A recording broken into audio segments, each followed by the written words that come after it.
Puis après, toutes les problématiques de catalogue pour les expositions, transmission, diffusion. Et après, dans mon collectif, on est structuré entre plasticiens. Donc je viens aussi pour ça. Et donc on a un pôle, en gros, où on a une partie exposition et une partie groupe plasticien. Et on essaye de mettre en place, pareil, un espèce de pôle ressources avec un peu d'édition, mais on part de rien en fait. Donc ça peut être des choses déjà faites, d'autres qu'on va produire. C'est un peu, voilà, donc je viens prendre des infos.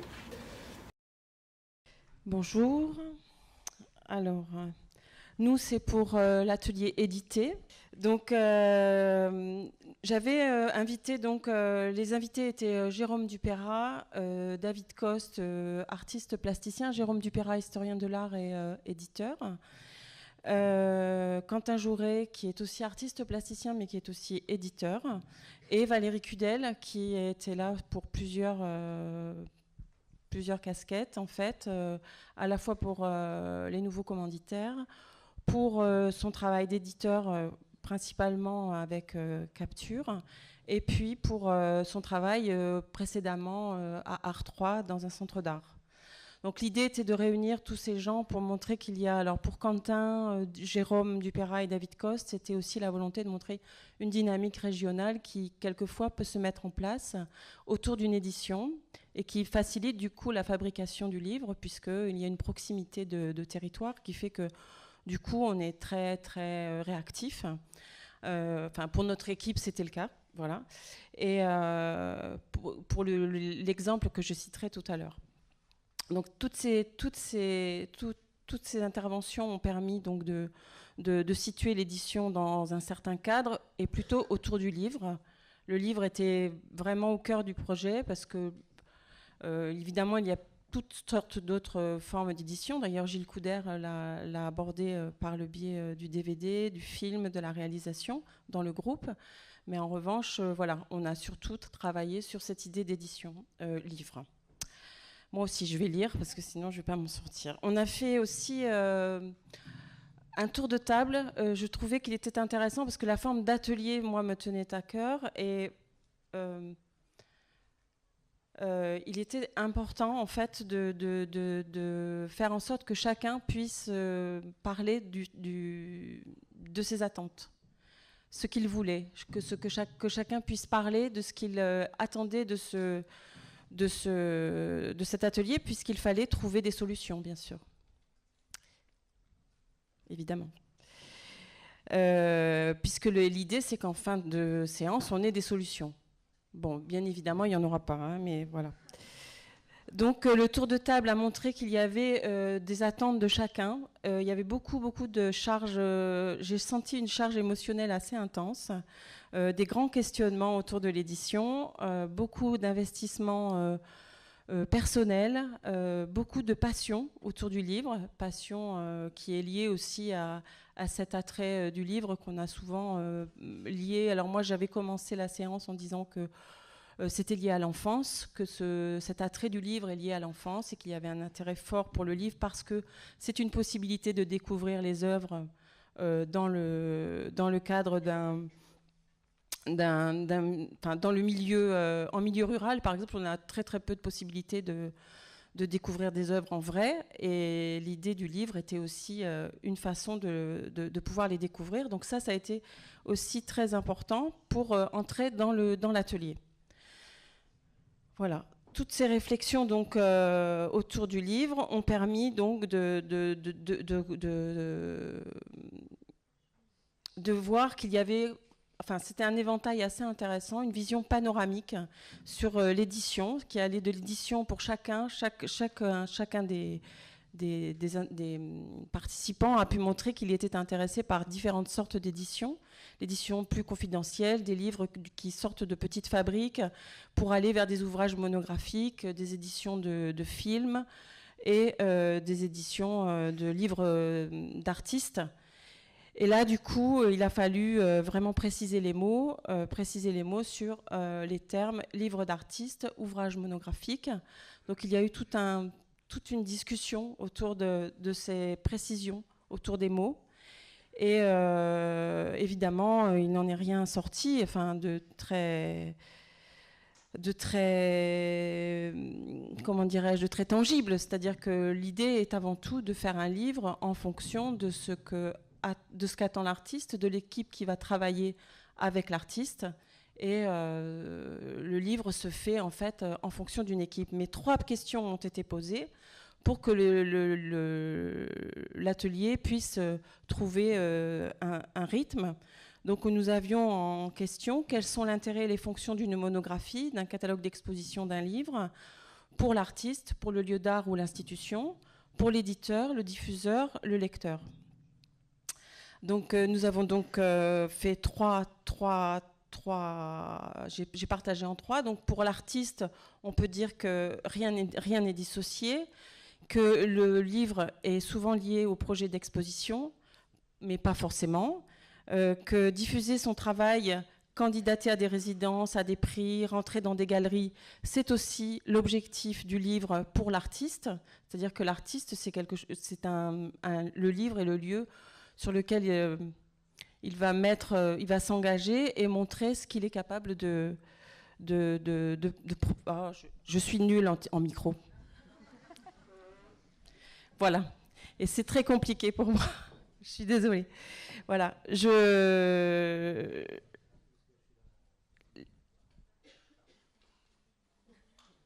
D'accord. Okay. Donc l'idée, c'était que l'artiste est avant tout lié au livre. Alors, il est au cœur du projet, c'est l'artiste qui est au centre. Et pour ça, on s'est demandé donc pourquoi il faisait ces choix et pourquoi il fallait remettre à chaque fois en perspective le travail et qu'il fallait se questionner sur les conditions d'un livre. C'est-à-dire que quand on fait un livre, il n'est pas toujours justifié de faire un livre dans le cadre d'une exposition. C'est ce qu'a pu... D'ailleurs, Jérôme est là ? Tu veux pas venir m'aider ? Ah, d'accord. Ok. Merci. Donc, le livre, en fait, ce dont on s'est rendu compte, c'est que on faisait tous des livres, tous les lieux faisaient des livres en fonction de projets divers et variés, et que l'idée était plutôt le livre-projet. Ça, c'est une parole de David Coste qui a été prise et reprise à longueur sur tout le long de l'atelier, puisque le livre est un projet et qui s'inscrit pas forcément comme un catalogue, pas forcément comme un livre d'artiste, pas forcément comme une monographie, mais qu'il est un choix d'une équipe, un choix de travail. Voilà. Et donc, l'idée de ce choix, dépend aussi, bien sûr, du budget. Donc, l'autre question était quelle est la place dans le cadre de chaque... alors, il y avait l'artiste, donc, il y avait le centre d'art, et il y avait les centres d'art, les lieux d'art, et puis les éditeurs, à chaque fois. Comment se placent les éditeurs, comment se placent les lieux d'art par rapport aux éditions. Donc, il a été donc défini que le livre-projet était celui qui correspondait le mieux à la définition qu'on souhaitait donner au livre, et que, avant tout, la passion, la prise de risque et le travail étaient un travail collectif, et que ce travail collectif demandait à trouver une place pour chacun. Et la question posée a été quelle est la place, le rôle des différents protagonistes d'un projet éditorial. Donc, comment diffuser, avec qui aussi, a été posée la question. En fait, il faut créer les possibilités de réunir, pour une édition, les artistes, le centre d'art, les graphistes, les imprimeurs et les éditeurs. L'ensemble de cette équipe permet d'accompagner un artiste, un projet, et souvent, chacun y joue une part fondamentale. Alors, pour ça, il sera plus simple pour moi de prendre l'exemple d'un livre que nous avons édité l'année dernière avec Paul de Sorbier à la Maison Salvant et autour du travail de Nicolas Dauban. Ce projet est très révélateur de ce travail d'équipe et il a été vraiment une façon de montrer que la dynamique d'une édition se fait aussi par la proximité et l'attente, l'écoute de chacun par rapport aux attentes posées. C'est-à-dire que Nicolas Debanne avait un travail qui était de l'ordre du brutal et de la fragilité. Les graphistes ont, mais d'ailleurs, Lieu commun aussi a participé à ce livre. Excuse-moi, Manuel. Mais c'est vrai qu'on a beaucoup œuvré pour que les choses se fassent aussi en équipe. Donc chacun a pu être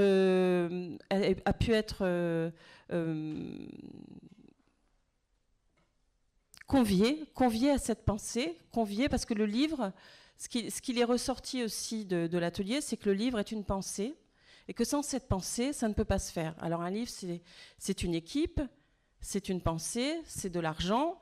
Et pour Nicolas Debanne, nous avions tout ça. Nous avions la pensée, l'argent, l'équipe. Mais l'équipe, elle n'a pu se faire qu'au bout de 2 ans. C'est-à-dire pendant 2 ans, nous avons d'abord cherché, Paul et moi, un éditeur que nous ne trouvions pas. Et puis un jour, une idée nous est venue, une petite lumière s'est mise à clignoter. C'est beau, hein, ouais. Et du coup, on a pensé à faire une équipe régionale. Et l'équipe régionale, c'était Jérôme Dupérat comme coordinateur de projet et éditeur. Enfin, c'est-à-dire que nous étions éditeurs, mais il était, lui, coordinateur de l'édition. Et lui a permis d'instiller une dynamique dans cette édition qui a réuni Revo, les graphistes, un imprimeur, les Parchemins du Midi. Je crois que c'est tout. Nous étions toute cette belle équipée pour fabriquer ce livre en pivot, avec comme socle, évidemment, le travail de Nicolas et sa parole autour de ce travail.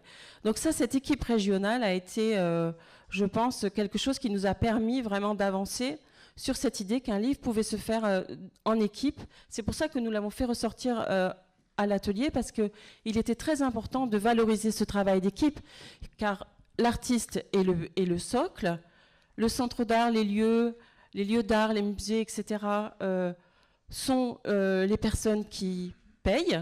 Nous sommes les payeurs. Les graphistes sont là pour organiser, donner la note, mettre en musique ce travail. Et puis, Jérôme, lui, est coordonné, mais un coordinateur qui invite, convie à la pensée sur le livre. Donc tout ça, c'était absolument... comment dire, il y avait une générosité dans le travail, mais qui n'oubliait personne. C'est-à-dire que personne n'était oublié. Donc on s'est dit qu'en région, ça pouvait marcher, et ça, c'était très important de le souligner. Voilà. Donc ça, c'était pour cette partie de la